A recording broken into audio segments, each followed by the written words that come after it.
दोस्तों, क्या आपके हाथ और पैर बार बार सुन्न पड़ जाते हैं? थोड़ी ही देर बैठो तो पैरों के अंदर झंझनाहट शुरू हो जाती है। चलते समय टांगों के अंदर और जांघों के अंदर एक करंट जैसा महसूस होता है। और रात को जब आप सोते हैं तो पैरों के अंदर एक जलन, एक ऐंठन सी महसूस होती है और नींद भी अच्छे से नहीं आ पाती। और धीरे धीरे इसका असर आपके काम पर और आपकी जिंदगी पर भी पड़ने लगा है। अक्सर लोग इसे थकान, उम्र या कमजोरी समझकर नजरअंदाज करते हैं, लेकिन सच्चाई ये है दोस्तों, ये सिर्फ कमजोरी नहीं है, ये संकेत है कि आपकी नसें पूरी तरह से मजबूत नहीं है। और अच्छी बात यह है कि इसे ठीक करने के लिए महंगी दवाइयों की भी जरूरत नहीं है। तो दोस्तों, आज की इस वीडियो में आपको बताने वाली हूँ घर पर मिलने वाली कुछ ऐसी साधारण सी देसी चीजें जो आपकी नसों को मजबूत कर सकती हैं। तो वीडियो को एंड तक जरूर देखिएगा। वो देसी चीजें कौन सी हैं, इस्तेमाल कैसे करना है, उससे पहले ये जान लेना बहुत जरूरी है कि आखिर नसें कमजोर क्यों हो जाती हैं। सबसे पहला कारण होता है शरीर में पोषण की कमी, खास करके बॉडी के अंदर विटामिन B12 की कमी से और विटामिन D3 की कमी से नसों के अंदर कमजोरी आना शुरू हो जाती है। दूसरा कारण है लंबे समय तक एक ही जगह पर बैठे रहने से नसों के अंदर कंप्रेशन यानी दबाव बढ़ जाता है, जिसके कारण नसें धीरे धीरे कमजोर होने लगती हैं और हाथ पैरों में करंट लगना, सुन्नपन या दर्द महसूस होने लगता है। तीसरा कारण है गलत तरीके से मोबाइल देखना, जिससे गर्दन, कंधे की नसें दबती हैं और हाथ पैरों में झंझनाहट शुरू हो जाती है। चौथा कारण है डायबिटीज। शुगर बढ़ी रहे तो नसें धीरे धीरे अपने आप ही कमजोर हो जाती हैं। क्या आप ये जानना चाहते हैं कि नसों में दिक्कत कैसे बढ़ती है? हर नस के ऊपर एक सुरक्षा परत होती है जो नसों को सुरक्षित रखती है।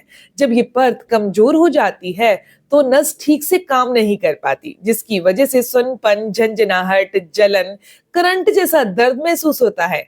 अब सवाल ये है, इस परत को मजबूत कैसे किया जाए? अब इस वीडियो में जल्दी से जान लेते हैं नसों को मजबूत करने का वो साधारण सा फॉर्मूला कौन सा है। आज मैं आपको बताने वाली हूँ कुछ ऐसी देसी चीजें जो नसों को पोषण देती हैं, उन्हें धीरे धीरे ठीक करती हैं। सबसे पहली चीज आती है बादाम।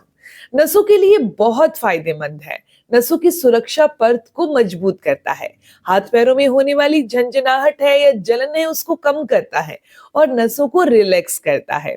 दूसरी चीज बहुत साधारण सी है और वो है अखरोट। अखरोट में मौजूद तत्व नसों की सूजन को कम करते हैं, दिमाग और नसों को ताकत देते हैं, डायबिटीज में नसों को नुकसान से बचाते हैं और करंट जैसे जैसे दर्द से भी राहत देते हैं। तीसरी चीज है कद्दू के बीज। कद्दू के बीज नसों और मांसपेशियों दोनों के लिए अच्छे होते हैं। ये नसों के सिग्नल को बेहतर करते हैं, पैरों की जलन और कंपन को भी कम करते हैं और नसों में होने वाली कमजोरी को भी दूर कर देते हैं। चौथी चीज है अलसी के बीज। अलसी के बीज नसों की सूजन को शांत करते हैं, खून के सर्कुलेशन को बेहतर करते हैं और अगर किसी इंसान को साइटिका की समस्या हो चुकी है तो उनमें भी बहुत फायदा करते हैं। पांचवी चीज है तिल। तिल में नसों और हड्डियों दोनों को पोषण देने के गुण मौजूद हैं। ठंड में हाथ पैर ठीक से काम नहीं करते तो तिल का इस्तेमाल आपको जरूर करना है। और सुनपन में भी ये बहुत अच्छे से, यानी कि नंबनेस की समस्या होने पर भी शरीर को गर्माहट देकर ब्लड सर्कुलेशन को ये बेहतर कर देता है और शरीर को अंदर से ताकत देते हैं। अब ये जान लेते हैं कि हमने इन सभी चीजों का इस्तेमाल कैसे करना है।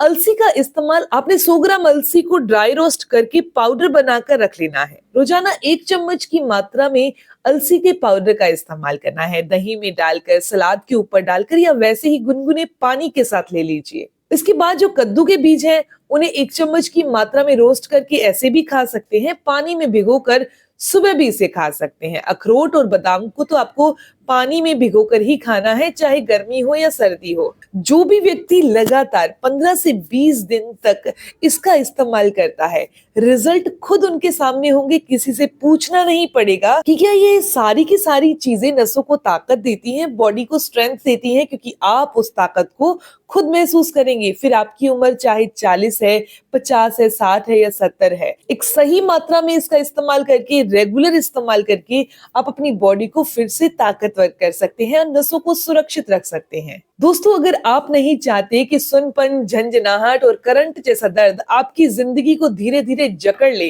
तो इन पांचों की पांचों चीजों को अपनी डाइट में जरूर ऐड कर लीजिए और कमेंट में जरूर बताइएगा कि आपको यह समस्या कब से है।